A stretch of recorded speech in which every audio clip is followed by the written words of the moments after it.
Hello, welcome to my channel, Another Bibliophile Reads. My name is Greg, and today I am going to be talking about why I quit GoodReads. This is going to be the first of probably 3 videos of me talking about reading tracker apps and what I have used over the years. But I'm starting off with GoodReads. GoodReads is the 500-pound gorilla of reading tracker apps. It is also the only app that I have really determinedly quit using, and I will not go back to using again. And I wanted to get to that reason why I quit GoodReads. But to start off with a little bit of history, I have been tracking the books that I have read since December of 1990. I started off with a clipboard, a pad of paper, and a pencil. And I just wrote down the books that I read whenever I finished one on that piece of paper. A number of years later, this still would have been early to mid-90s. I picked up a copy of a Microsoft Access for my home computer, and I created a little database for me to put the books that I read in. And a version of that database still exists today, and I still use it to enter everything that I have read. And it is the main form of reading tracking that I use. These reading apps like GoodReads are just supplemental. So that's how I use them. Now, for the specifics of why I quit GoodReads, there are a number of reasons. The first few ones aren't the main reason. The main reason comes at the end. Now, some people don't like GoodReads because it is an Amazon company. When I first started using GoodReads, it was not an Amazon company. It was independently owned. There was a time when the independent GoodReads was sourcing a lot of information from Amazon, and Amazon informed them that you can no longer use our database for your books, and you have to remove everything that was sourced from Amazon. So there was a big push to resource every book in their database from someplace other than Amazon, and I participated in that a bit. And eventually Amazon bought them. No, eventually Amazon gave them permission to use their source data, probably shortly after they bought them. But that's not the reason. Some people dislike GoodReads because it is an Amazon company. I don't mind Amazon. I have a Kindle, I have Audible, so I use Amazon. That is not a reason for me to quit. But some people, it is important reason why they don't want to use GoodReads. A second one is that GoodReads was supported by ads. So you go to their webpage and you would see some ads on the side. Usually, it's not that important. A little bit of ads here on a webpage, yeah, you can ignore them. Annoying, but you can ignore them. But some of these ads really began to irk me. They especially loved pushing film adaptations of books. So there was, a number of years ago, it was for the movie The Help, based on the book The Help. And they would have a little clip of the movie in the corner. I remember a woman smiling and typing on a typewriter, and they say, "Movie's coming." And up at top, they would say, "Read the book and go watch the movie, then go watch the movie." And it was the form of a command, like they're telling you, like your parents, wash the dishes, then go clean your room. Read the book, then go see the movie. A command. And that irked me. It was not the reason I quit GoodReads, but I'm not a big movie fan. And if I read a book that's been turned into a movie, I never go see the movie. So it was just annoying to have it up in that it's a little spot on the web page. But it is not the reason I quit them. The reason I quit them is that I love audiobooks. I've been listening to audiobooks since the mid-90s, about 1996, 1997. And somewhere along the way, because back in those days, you didn't really buy your audiobooks from Audible. You got them as cassettes from the library. But one year for my birthday, my wife bought me some cassettes of the great courses. Now, back in those days, they were called The Teaching Company.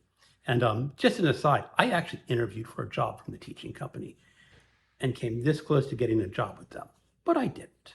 But anyway, they are a series of college lectures recorded onto cassette tape. Now digital, fine, but I loved them. So when I finished my great courses, I logged that audiobook in my database saying, this is an audiobook that I read. And I continued to do that over the years whenever I listened to one of the great courses. Flash forward to the GoodReads era. I was putting my great courses in as books that I had read, as audiobooks. And then one time I noticed that they had all disappeared. I had logged in that time probably about 20, 25 of the great courses.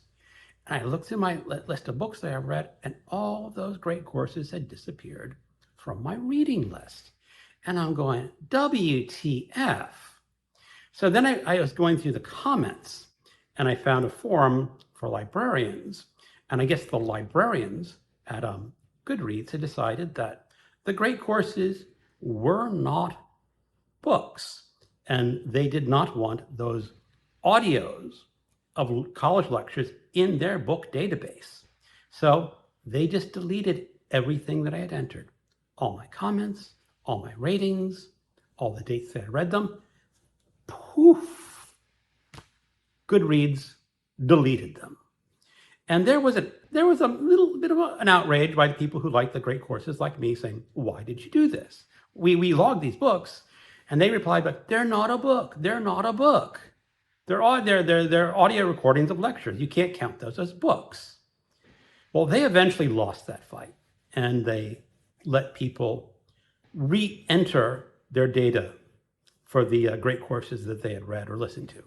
They did not restore the data that they had deleted. They just gave their permission for you to enter them into their precious book database. Okay, you know, someone messes up once, you can forgive them. When they mess up twice, that's when you have to get concerned. As I said, I am a member of Audible, and Audible has these books called Audible Originals. They are professional authors who write and then have someone record an audiobook version. And the one that I'm going to use as an example is Michael Pollan. He's a very famous food writer. He's written a number of books about food and the history of food. He's just a very good author. And he was writing a book on caffeine and how caffeine got started, especially in coffee. And I got the audiobook. I listened to it. I read it. I ranked it. I gave it a star rating. And then one day, poof,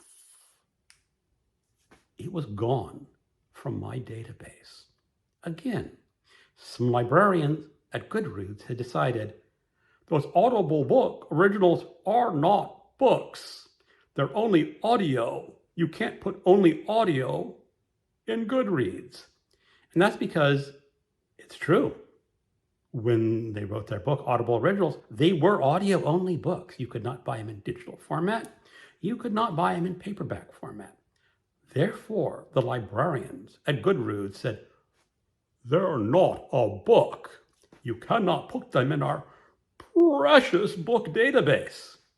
So they deleted all my Audible Originals. I had like 5 or 6, not that many. But it really torqued me off because this is the second time they had gone into my data. And I call it my data, even though it's technically housed on their servers. But it was my list of books that I had read. And they deleted it out without telling me, without asking me. They just made the executive decision to delete the non-books from their precious book database. And again, in the forums, people complained. And again, they relented. Okay, you can put audio-only books in our precious book database. But by that time, I had decided, fool me once, shame on you. Fool me twice, shame on me. And I thought, if they do this twice, they can do it a third time. Now, both times they targeted audiobooks. And I don't care if you personally watch this, don't like audiobooks. If you don't like audiobooks, no one's holding a gun to your head and saying you have to listen to them. But for the people who like audiobooks, we want to track them and say, we have listened to this audiobook. And twice GoodReads went out and just deleted the data. That should be sending out alarm bells to you. Once I say, it's forgivable. It was a mistake. Twice is someone at GoodReads had it in for audiobooks. And they did it twice, and they recanted the ruling twice. Who knows if they will do it a third time? Because they have just shown that they are the kinds of people who are willing to delete data from a database. And this time it was audiobooks. Next time, maybe it's something else. Maybe you watching don't care for audiobooks, but next time it is something that you care about that is deleted from the precious GoodReads book database. And that is why I'm not going back to GoodReads. I can't trust them. As a professional database programmer, if I had deleted data from a customer's database without informing them or without asking them, I would have been in deep doo-doo. Now, presumably I would have gotten supervisor permission to do that, but still, people put data into databases because they want it there when they need it. They don't want an executive decision from librarians at GoodReads deciding what is or what is not a book, saying this book does not count. It cannot be put into our precious book database. So that's why I'm not going back to GoodReads. And people, I hope, think about that. Think about the books that you have entered into your GoodReads data. And would you be upset if GoodReads decided, well, this book on this subject really isn't a book. We can't keep it in our database. Now, I don't know their reasons. They may not go for a not a book reason again, but they have shown they will delete data on at least 2 occasions. There may be other occasions that, was on a subject or a type of data or a book that I don't care about. There could be more examples of that. So that is why GoodReads is completely off the table for me to use again. It's up to you to decide whether you trust GoodReads and whether there is benefit saying, well, I only read paperback books, so they'll never delete anything from my data. Or I only read paper and digital, and they'll never erase the digital books. But you have to remember, there was a time when people did honestly believe that reading a digital book did not count as reading. So who knows what GoodReads could do? Maybe they'll never do it again. That's entirely possible. Maybe they learned their lesson after the second round with deleting books. Who knows? Anyway, the choice is yours, whether you want to continue reading or using GoodReads as your reading tracker app. Well, thank you for watching, and keep on reading.